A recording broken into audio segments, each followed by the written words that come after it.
My question is to Dr. Zakir Naik. The Christians explain the concept of Trinity scientifically by giving the example of water, which can be in 3 states, solid, liquid, and gas, in the form of ice, water, and vapor. Similarly, one God is a triune God, Father, Son, and Holy Ghost. Is this explanation scientifically correct? Just a comment before I give the answer. We should not tempt God, we should not test God, but here we aren't testing God, we are testing the human being. We should not test God, but here we are testing you, and God promises that any believer who has deadly poison, he will not die. He'll be able to speak in foreign tongues. We aren't testing God, we know God is correct. He will see to it that every believer can speak. We are testing you whether you're a believer or not. Coming to the question of the sister, that there are Christians who say that scientifically we can prove the concept of Trinity, like how water can be in 3 states, solid, liquid, and gas, like ice, water, and vapor.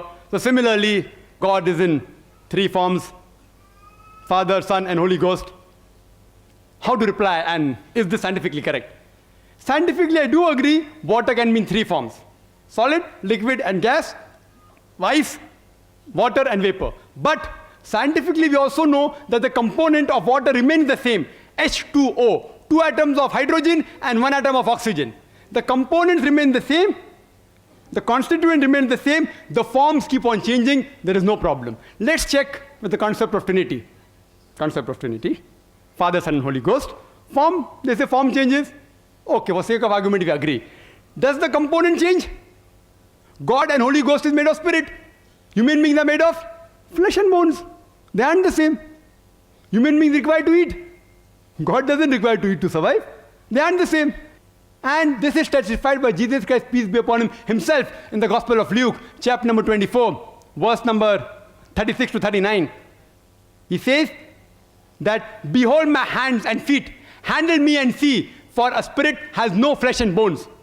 He says, behold my hands and feet, handle me and see, for a spirit has no flesh and bone. And he gave his hand, and they saw, and they were overjoyed.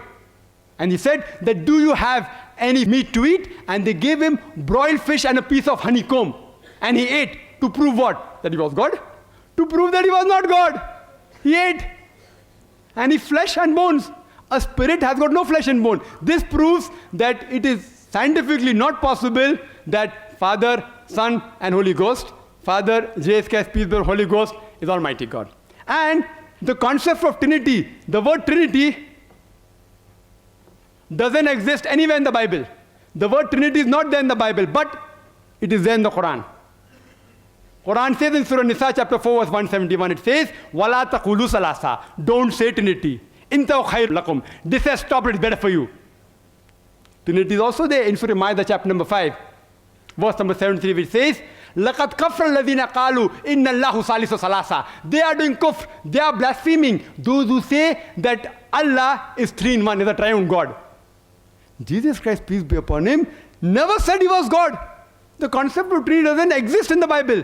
The only verse which is closest to the concept of Trinity is the first epistle of John, chapter number 5, verse number 7, which says, for there are 3 that bear record in heaven, the Father, the Word, and the Holy Ghost, and these 3 are one. But if you read the Revised Standard Version, revised by Thaidu scholars, Christian scholars of the highest eminence, backed by 50 different corporate denominations, they say this verse of the Bible, first epistle of John, chapter 5, verse number 7, is an interpolation, is a concoction, is a fabrication. It was thrown out of the Bible. Jesus Christ, peace be upon him, never claimed divinity. There is not a single unequivocal statement in the complete Bible where Jesus Christ, peace be upon him, says, I am God, or where he says, worship me. In fact, if you read the Bible, it is mentioned in the Gospel of John, chapter number 14, verse number 28, he said, my Father is greater than I. Gospel of John, chapter number 10, verse number 29, my Father is greater than all. Gospel of Matthew, chapter number 12, verse number 28, I cast out devils with the Spirit of God. Gospel of Luke, chapter number 11, verse number 20, I with the finger of God cast out devil. Gospel of John, chapter number 5, verse number 30, I can of my own self do nothing.